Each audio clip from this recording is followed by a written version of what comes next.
Hi guys, good day. So for today's video is papakita ko sa inyo ang aking solar setup. Ayan guys, kahit makulumlim guys, may harvest pa din ang ating solar setup.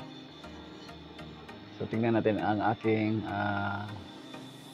solar charger. Ayan, so nasa 61 volts yung PV. So 6 tilalaro ng 63 64 volts yung PV natin. So ayan guys, bale yung ating ampere is nasa 4.6 amps yung ating ampere ng PV panel guys. So ayan,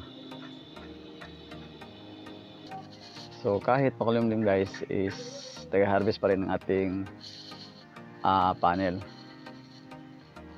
So ayan, hindi nagpapakita si haring araw.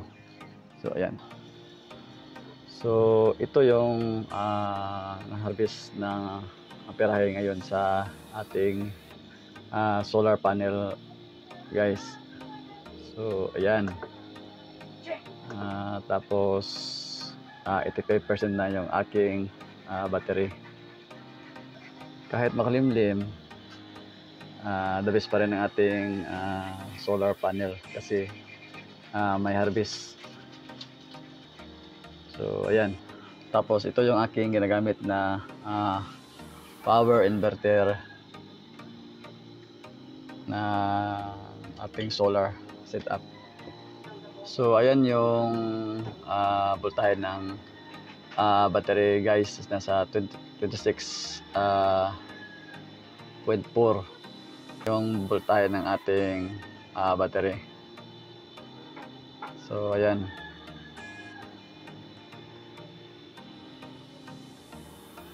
so 1 kilowatt lang yung ating inverter na ginagamit. So toroidal to guys, toroidal na power inverter.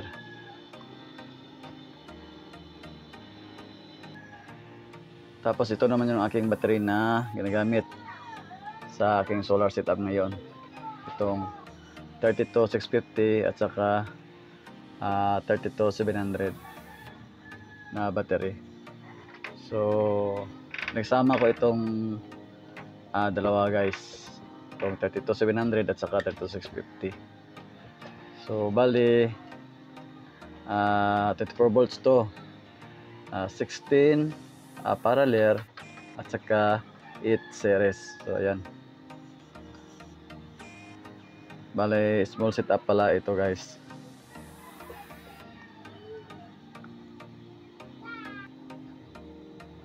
Tapos yan yung BMS natin sa battery.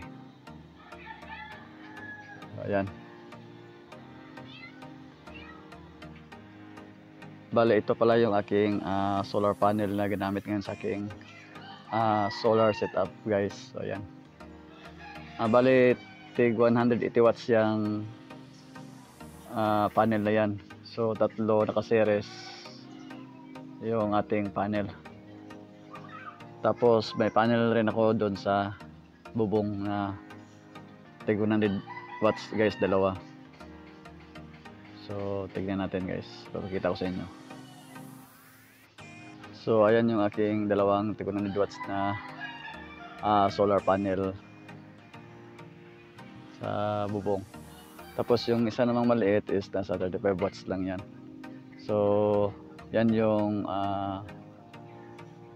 sa 12 volts na battery na kinunik ko guys. Ayan, nakaseparate yan. So ayan, so bali ang aking setup ngayon is ipinatong ko lang muna sa kahoy kasi balak ko kasi itong papalitan ng bakal, yung tubular. Yan. Diyan ko pinatong sa kahoy.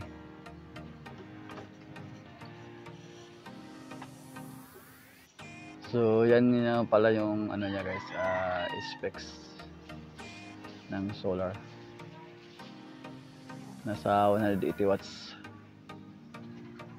yung panel na isa.